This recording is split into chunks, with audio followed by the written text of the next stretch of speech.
Hello. आज की कहानी तौबा टेक सिंह। इसे शहादत हसन मंटो ने लिखा है। शहादत हसन मंटो का जन्म 1912 में हुआ। कुल 43 वर्ष के जीवन काल में उन्होंने अनेक विवादास्पद, चर्चित और विशिष्ट कहानियां लिखी। उनके लेखन से उर्दू साहित्य में यथार्थवाद का एक नया दौर शुरू हुआ। उनकी चेतना पर भारत और पाक विभाजन का तीखा असर पड़ा। उनकी अनेक ऐसी कहानियां शाह हाशिए नामक कहानी संग्रह में मिलती हैं। खोल दो, तौबा टेक सिंह, हतक, लाइसेंस, काली सलवार मंटो की प्रसिद्ध रचनाएं हैं। सन 1947 में विभाजन के समय मंटो पाकिस्तान चले गए। लाहौर में 1955 को मंटो का निधन हुआ। तौबा टेक सिंह। बंटवारे के 2-3 साल बाद पाकिस्तान और हिंदुस्तान की सरकारों को ख्याल आया कि साधारण कैदियों की तरह पागलों का भी तबादला होना चाहिए। यानी जो मुसलमान पागल है हिंदुस्तान के पागल खानों में, उन्हें पाकिस्तान पहुंचा दिया जाए, और जो हिंदू और सिख पाकिस्तान के पागल खानों में है उन्हें हिंदुस्तान के हवाले कर दिया जाए। मालूम नहीं यह बात ठीक थी या नहीं। बहरहाल बुद्धिमानों के फैसले के अनुसार इधर उधर ऊंचे स्तर की कॉन्फ्रेंसें हुई और आखिर एक दिन पागलों के तबादले के लिए नियत हो गया। अच्छी तरह छानबीन की गई। वे मुसलमान पागल जिनके अभिभावक हिंदुस्तान में थे वहीं रहने दिए गए थे, और जो बाकी थे उन्हें सीमा पर रवाना कर दिया गया था। यहाँ पाकिस्तान से क्योंकि करीब करीब सब हिंदू सिख जा चुके थे, इसलिए किसी को रखने रखाने का सवाल ही पैदा न हुआ। जितने हिंदू सिख पागल थे सबके सब पुलिस के संरक्षण में सीमा पर पहुंचा दिए गए। उधर की मालूम नहीं, लेकिन इधर लाहौर के पागल खाने में जब इस तबादले की खबर पहुंची तो बड़ी दिलचस्प और कौतुकपूर्ण बातें होने लगी। एक मुसलमान पागल जो 12 बरस से रोजाना बाकायदगी के साथ जमींदार पढ़ता था, उसे जब उसके दोस्त ने पूछा, मौलवी साहब यह पाकिस्तान क्या होता है, तो उसने बड़े सोच विचार के बाद जवाब दिया, हिंदुस्तान में एक ऐसी जगह है जहां उस्तरे बनते हैं। यह जवाब सुनकर उसका मित्र संतुष्ट हो गया। इसी तरह एक सिख पागल ने एक दूसरे सिख पागल से पूछा, सरदार जी हमें हिंदुस्तान क्यों भेजा जा रहा है, हमें तो वहां की बोली भी नहीं आती। दूसरा मुस्कुरा दिया, मुझे तो हिंदुस्तान की बोली आती है, हिंदुस्तानी बड़े शैतानी आकड़ आकड़ फिरते हैं। एक मुसलमान पागल ने नहाते नहाते पाकिस्तान जिंदाबाद का नारा इस जोर से बुलंद किया कि फर्श पर फिसलकर गिरा और अचेत हो गया। कुछ पागल ऐसे भी थे जो पागल नहीं थे। इनमें अधिकतर ऐसे कातिल थे जिनके रिश्तेदारों ने अफसरों को दे दिलाकर उन्हें पागल खाने भिजवा दिया था कि वे फांसी के फंदे से बच जाएं। ये कुछ कुछ समझते थे कि हिंदुस्तान का क्यों विभाजन हुआ है और यह पाकिस्तान क्या है, लेकिन सभी घटनाओं से ये भी बेखबर थे। अखबारों से कुछ पता नहीं चलता था और पहरेदार सिपाही अनपढ़ जाहिल थे। उनकी बातचीत से भी वे कोई नतीजा नहीं निकाल सकते थे। उनको सिर्फ इतना मालूम था कि एक आदमी मोहम्मद अली जिन्ना है जिसको कायदे आजम कहते हैं। एक आदमी मोहम्मद अली जिन्ना है जिसको कायदे आजम कहते हैं। उसने मुसलमानों के लिए एक अलग मुल्क बनाया है जिसका नाम पाकिस्तान है। यह कहाँ है, इसकी स्थिति क्या है, इसके विषय में वे कुछ नहीं जानते थे। यही कारण है कि पागल खाने में वे सब पागल जिनका दिमाग पूरी तरह से खराब नहीं था इस उहापोह में थे कि वे पाकिस्तान में हैं या हिंदुस्तान में। अगर हिंदुस्तान में हैं तो पाकिस्तान कहाँ है, और अगर वे पाकिस्तान में हैं तो यह कैसे हो सकता है कि वे कुछ अरसा पहले यहाँ रहते हुए भी हिंदुस्तान में थे। एक पागल तो पाकिस्तान और हिंदुस्तान और पाकिस्तान के चक्कर में ऐसा पड़ा कि और ज्यादा पागल हो गया। झाड़ू देते देते एक दिन दरख्त पर चढ़ गया और एक टहनी पर बैठकर 2 घंटे लगातार भाषण देता रहा जो पाकिस्तान और हिंदुस्तान के नाजुक मामले पर था। सिपाहियों ने उसे नीचे उतरने के लिए कहा तो वह और ऊपर चढ़ गया। डराया धमकाया गया तो उसने कहा, मैं न हिंदुस्तान में रहना चाहता हूं न पाकिस्तान में, मैं इस पेड़ पर ही रहूंगा। बड़ी मुश्किल के बाद जब उसका दौरा ठंडा पड़ गया तो वह नीचे उतरा और अपने हिंदू सिख दोस्तों से गले मिल मिलकर रोने लगा। इस ख्याल में उसका दिल भर आया कि वे उसे छोड़कर हिंदुस्तान चले जाएंगे। एक एमएमसी पास रेडियो इंजीनियर जो मुसलमान था और दूसरे पागलों से बिल्कुल अलग थलग बाग की एक खास रोश पर सारा दिन खामोश टहलता रहता था, में यह तब्दीली प्रकट हुई कि उसने अपने तमाम कपड़े उतारकर दफेदार के हवाले कर दिए और नंग धड़ंग सारे बाग में चलना शुरू कर दिया। एक मोटे मुसलमान पागल ने, जो मुस्लिम लीग का एक सक्रिय कार्यकर्ता रह चुका था और दिन में 15-16 बार नहाया करता था, एकदम नई आदत छेड़ दी। उसका नाम मोहम्मद अली था। चुनांचे उसने एक दिन अपने जंगले में घोषणा कर दी कि वह कायदे आजम मोहम्मद अली जिन्ना है। उसकी देखा देखी एक सिख पागल मास्टर तारा सिंह बन गया। करीब था कि उस जंगले में खून खराबा हो जाए, मगर दोनों को खतरनाक पागल करार देकर अलग अलग बंद कर दिया गया। लाहौर का एक नौजवान हिंदू वकील था जो मोहब्बत में पड़कर पागल हो गया था। जब उसने सुना कि अमृतसर हिंदुस्तान में चला गया है तो उसे बहुत दुख हुआ। उसी शहर में एक हिंदू लड़की से उसे प्रेम हो गया था। यद्यपि उसने उस वकील को ठुकरा दिया था, मगर दीवानगी की हालत में भी वह उसको भूला नहीं था। चुनांचे वह उन तमाम मुस्लिम लीडरों को गालियां देता था जिन्होंने मिल मिलाकर हिंदुस्तान के दो टुकड़े कर दिए। उसकी प्रेमिका हिंदुस्तानी बन गई थी और वह पाकिस्तानी। जब तबादले की बात शुरू हुई तो वकील को पागलों ने समझाया कि वह दिल छोटा न करे, उसको हिंदुस्तान भेज दिया जाएगा, उस हिंदुस्तान में जहां उसकी प्रेमिका रहती है। मगर वह लाहौर नहीं छोड़ना चाहता था, इस ख्याल से कि अमृतसर में उसकी प्रैक्टिस नहीं चलेगी। यूरोपियन वार्ड में 2 एंग्लो इंडियन पागल थे। उनको जब मालूम हुआ कि हिंदुस्तान को आज़ाद करके अंग्रेज चले गए हैं तो उनका बड़ा दुख हुआ। वे छिप छिप कर घंटों इस समस्या पर बातचीत करते रहते कि पागल खाने में उनकी हैसियत किस तरह की होगी। यूरोपियन वार्ड रहेगा या जाएगा, ब्रेकफास्ट मिला करेगा या नहीं, क्या उन्हें डबल रोटी के बजाय ब्लडी इंडियन चपाती तो जहर माहर नहीं करनी पड़ेगी। एक सिख था जिसको पागल खाने में दाखिल हुए 15 वर्ष हो चुके थे। हर समय उसकी जबान से अजीब व गरीब शब्द सुनने में आते थे। ओपड़ दी गड़गड़, दी एनेक्स दी बेदियाना, दी मूंग दी दाल ऑफ दी लालटेन। वह दिन को सोता था न रात को। पहरेदारों का यह कहना था कि 15 वर्ष के इस लंबे अरसे में वह एक क्षण के लिए भी न सोया था, लेटता भी नहीं था। अलबत्ता कभी कभी किसी दीवार के साथ टेक लगा लेता था। हर समय खड़े रहने से उसके पांव सूज गए थे, पिंडलियां भी फूल गई थी, मगर इस शारीरिक तकलीफ के बावजूद लेटकर आराम नहीं करता था। हिंदुस्तान, पाकिस्तान और पागलों के तबादले के विषय में जब कभी पागलों में चर्चा होती थी तो वह ध्यान से सुनता था। कोई उससे पूछता कि उसका क्या ख्याल है तो वह बड़ी गंभीरता से जवाब देता, ओपड़ दी गड़गड़, दी एनेक्स दी भेदियाना, दी मूंग दी दाल ऑफ दी पाकिस्तान गवर्नमेंट। लेकिन बाद में ऑफ दी पाकिस्तान गवर्नमेंट की जगह ऑफ दी टोबा टेक सिंह ने ले ली और उसने दूसरे पागलों से पूछना शुरू किया कि टोबा टेक सिंह कहाँ है, कहाँ का रहने वाला है। लेकिन किसी को भी मालूम नहीं था कि वह पाकिस्तान में है या हिंदुस्तान में। जो बताने की कोशिश करते थे खुद इस उलझन में फंस जाते थे कि सियालकोट पहले हिंदुस्तान में होता था, पर अब सुना है कि पाकिस्तान में है।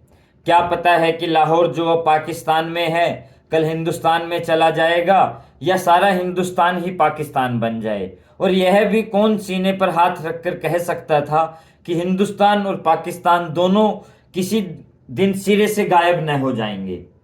एक सिख पागल के केश छिद्रे होकर बहुत थोड़े ही रह गए थे। चूंकि वह बहुत कम नहाता था, दाढ़ी और बाल आपस में जम गए थे, जिसके कारण उसकी शक्ल बड़ी भयानक हो गई थी। लेकिन वह आदमी किसी का नुकसान नहीं करता था। 15 वर्षों में उसने किसी से झगड़ा फसाद नहीं किया था। पागल खाने के जो पुराने नौकर थे वे उसके बारे में इतना जानते थे कि टोबा टेक सिंह में उसकी कई जमीनें थी। अच्छा खाता पीता जमींदार था कि अचानक ही दिमाग उलट गया। उसके रिश्तेदार लोहे की मोटी मोटी जंजीरों में उसे बांधकर लाए और पागल खाने में दाखिल कर गए। महीने में एक बार मुलाकात के लिए ये लोग आते थे और उसकी राजी खुशी मालूम करके चले जाते थे। एक मुद्दत तक यह क्रम चलता रहा, लेकिन जब पाकिस्तान हिंदुस्तान की गड़बड़ शुरू हो गई तो उनका आना बंद हो गया। उसका नाम बिशन सिंह था, मगर सब उसे टोबा टेक सिंह कहते थे। उसे बिल्कुल यह मालूम न था कि दिन कौन सा है, महीना कौन सा है, या कितने साल बीत चुके हैं। लेकिन हर महीने जब उसके स्वजन और संबंधी उससे मिलने आते तो उसे अपने आप पता चल जाता था। चुनाचे वह एक दफेदार से कहता कि उसकी मुलाकात आ रही है। उस दिन वह अच्छी तरह नहाता, बदन पर खूब साबुन घिसता और सिर में तेल लगाकर कंघी करता। अपने कपड़े जो वह कभी इस्तेमाल नहीं करता था निकलवा कर पहनता और यूं सज बनकर मिलने वालों के पास जाता। वे उससे कुछ पूछते तो वह चुप रहता, या कभी कभी ओपर दी गड़गड़ दी एनेक्स दी बेध्याना दी मूंग दी दाल ऑफ दी लालटेन कह देता। उसकी एक लड़की थी जो हर महीने एक अंगुल बढ़ती बढ़ती 15 वर्ष में जवान हो गई थी। बिशन सिंह उसे पहचानता ही न था। जब वह बच्ची थी तब भी अपने बाप को देखकर रोती थी, जवान हुई तब भी उसकी आंखों में आंसू बहते थे। पाकिस्तान और हिंदुस्तान का किस्सा शुरू हुआ तो उसने दूसरे पागलों से पूछना शुरू किया कि टोबा टेक सिंह कहाँ है। उस जब संतोषजनक उत्तर न मिला तो उसकी कुरेद दिन ब दिन बढ़ती गई। जब मुलाकात भी नहीं आती थी, पहले तो उसे अपने आप पता चल जाता था कि मिलने वाले आ रहे हैं। अब जैसे उसके दिल की आवाज भी बंद हो गई थी जो उससे उनके आने की खबर दिया करती थी। उसकी बड़ी इच्छा थी कि वे लोग आएं जो उससे सहानुभूति प्रकट करते थे और उसके लिए फल, मिठाइयाँ और कपड़े लाते थे। वह यदि उनसे पूछता कि टोबा टेक सिंह कहाँ है तो वे निश्चित बता देते कि पाकिस्तान में है या हिंदुस्तान में है, क्योंकि उसका विचार था कि टोबा टेक सिंह से ही आते हैं जहां उसकी जमीन है। पागल खाने में एक पागल ऐसा भी था जो अपने को खुदा कहता था। उससे जब एक दिन बिशन सिंह ने पूछा कि टोबा टेक सिंह पाकिस्तान में है या हिंदुस्तान में, तो उसने अपनी आदत के मुताबिक पहले कह कहा लगाया और कहा, वह न पाकिस्तान में है और न हिंदुस्तान में, इसलिए कि हमने अभी तक हुक्म नहीं दिया है। बिशन सिंह ने उस खुदा से कई बार मिन्नत खुशामिद से कहा कि वह उसे हुक्म दे दे ताकि झंझट खत्म हो, मगर वह बहुत व्यस्त था क्योंकि उसे और भी अनगिनत हुक्म देने थे। एक दिन तंग आकर वह उस पर बरस पड़ा। ओपर दी गड़गड़ दी एनेक्स दी बेध्याना दी मूंग दी दाल ऑफ वाहे गुरु जी दा खालसा एंड वाहे गुरु जी दी फतेह, जो बोले सोनिहाल सत श्री अकाल। उसका शायद यह मतलब था कि तुम मुसलमानों के खुदा हो, सिखों के खुदा होते तो शायद मेरी जरूर सुनते। तबादले के कुछ दिन पहले टोबा टेक सिंह का एक मुसलमान जो उसका दोस्त था मुलाकात के लिए आया। पहले वह कभी नहीं आया था। जब बिशन सिंह ने उसे देखा तो एक तरफ हटा और वापस जाने लगा, मगर सिपाहियों ने उसे रोका। यह तुमसे मिलने आया है, तुम्हारा दोस्त फजलुद्दीन। बिशन सिंह ने फजलुद्दीन को एक नज़र देखा और कुछ बड़बड़ाने लगा। फजलुद्दीन ने आगे बढ़कर उसके कंधे पर हाथ रखा। मैं बहुत दिनों से सोच रहा था कि तुमसे मिलूं, लेकिन फुर्सत ही न मिली। तुम्हारे सब आदमी राजी खुशी हिंदुस्तान चले गए थे। मुझसे जितनी मदद हो सकी मैंने की। तुम्हारी बेटी रूप कौर। वह कुछ कहते कहते रुक गया। बिशन सिंह कुछ याद करने लगा। बेटी रूप कौर? फजलुद्दीन ने कुछ रुककर कहा, हाँ वह भी ठीक ठाक है, उसके साथ ही चली गई थी। बिशन सिंह चुप रहा। फजलुद्दीन ने कहना शुरू किया, उन्होंने मुझसे कहा था कि तुम्हारी राजी खुशी पूछता रहूं। अब मैंने सुना है कि तुम हिंदुस्तान जा रहे थे। भाई बलबीर सिंह और वधवा सिंह से मेरा सलाम कहना, और बहन अमृत कौर से भी। भाई बलबीर सिंह से कहना फजलुद्दीन राजी खुशी है। 2 भूरी भैंसें जो वे छोड़ गए थे उनमें से एक ने कट्टा दिया है, दूसरी के कट्टी हुई थी, पर वह 6 दिन की होकर मर गई। और मेरे लायक जो खिदमत हो कहना, हर वक्त मैं तैयार हूं। और यह तुम्हारे लिए थोड़े से भरुंडे लाया हूं। बिशन सिंह ने भरुंडों की पोटली लेकर पास खड़े सिपाही के हवाले कर दी और फजलुद्दीन से पूछा, टोबा टेक सिंह कहाँ है? टोबा टेक सिंह, उसने तनिक आश्चर्य से कहा, कहाँ है? वही है जहां है। बिशन सिंह ने पूछा, पाकिस्तान में या हिंदुस्तान में? हिंदुस्तान में। नहीं नहीं, पाकिस्तान में। फजलुद्दीन बुखला सा गया। बिशन सिंह बड़बड़ाता हुआ चला गया। ओपर दी गड़गड़ दी एनेक्स दी बेदियाना दी मूंग दी दाल of the Pakistan and Hindustan of the दुरफिटेमू। तबादले की तैयारियां पूरी हो चुकी थी। इधर से इधर आने वाले पागलों की सूचियां पहुंच गई थी और तबादले की तारीख भी निश्चित हो चुकी थी। सख्त सर्दियां थी। लाहौर के पागल खाने से हिंदू सिख पागलों से भरी लोरियां पुलिस के दस्ते के साथ रवाना हुई। संबंधित अफसर भी उनके साथ थे। वाघा के बॉर्डर पर दोनों के ओर के सुपरिटेंडेंट एक दूसरे से मिले और प्रारंभिक कार्रवाई खत्म होने के बाद तबादला शुरू हो गया, जो रात भर जारी रहा। पागलों की लोरियों से निकालना और उनको दूसरे अफसरों के हवाले करना बड़ा कठिन काम था। कुछ तो बाहर निकलते ही नहीं थे, जो निकलने को तैयार होते उनको संभालना मुश्किल होता, क्योंकि इधर उधर भाग उठते थे। जो नंगे थे उनको कपड़े पहनाए जाते, वे फाड़कर अपने शरीर से अलग कर देते। कोई गालियां बक रहा है तो कोई गा रहा है, आपस में लड़ झगड़ रहे हैं और रो रहे हैं, बक रहे हैं। कान पड़ी आवाज सुनाई नहीं देती थी। पागल स्त्रियों का शोरगुल अलग था और सर्दी इतनी कड़ाके की थी कि दांत बज रहे थे। अधिकतर पागल इस तबादले को नहीं चाहते थे, इसलिए कि उनकी समझ में नहीं आता था कि उन्हें अपनी जगह से उखाड़कर कहाँ फेंका जा रहा है। थोड़े से वे जो सोच समझ सकते थे, पाकिस्तान जिंदाबाद के नारे लगा रहे थे। 2-3 बार झगड़ा होते होते बचा, क्योंकि कुछ हिंदुओं और सिखों को ये नारे सुनकर तैश आ गया था। जब बिशन सिंह की बारी आई और जब उसको दूसरी ओर भेजने के संबंध में अधिकारी लिखत पढ़त करने लगे तो उसने पूछा, टोबा टेक सिंह कहाँ है? पाकिस्तान में या हिंदुस्तान में? संबंधित अधिकारी हंसा और बोला, पाकिस्तान में। यह सुनकर बिशन सिंह उछलकर एक तरफ हटा और दौड़कर अपने शेष साथियों के पास पहुंच गया। पाकिस्तानी सिपाहियों ने उसे पकड़ लिया और दूसरी तरफ ले जाने लगे, किंतु उसने चलने से इनकार कर दिया। टोबा टेक सिंह कहाँ है? जोर जोर से चिल्लाने लगा। ओपर दी गड़गड़ दी एनेक्स दी बेदियाना दी मूंग दी दाल ऑफ टोबा टेक सिंह एंड पाकिस्तान। उसे बहुत समझाया गया। देखो, टोबा टेक सिंह अब हिंदुस्तान में चला गया है। यदि नहीं गया है तो उसे तुरंत ही भेज दिया जाएगा, किंतु वह न माना। जब जबरदस्ती दूसरी ओर उसे ले जाने की कोशिशें की गई तो वह बीच में एक स्थान पर इस प्रकार अपनी सूजी हुई टांगों पर खड़ा हो गया जैसे अब कोई ताकत उसे वहां से नहीं हटा सकती। क्योंकि आदमी बेजरर था, इसलिए उसके साथ जबरदस्ती नहीं की गई। उसको वहीं खड़ा रहने दिया और शेष काम होता रहा।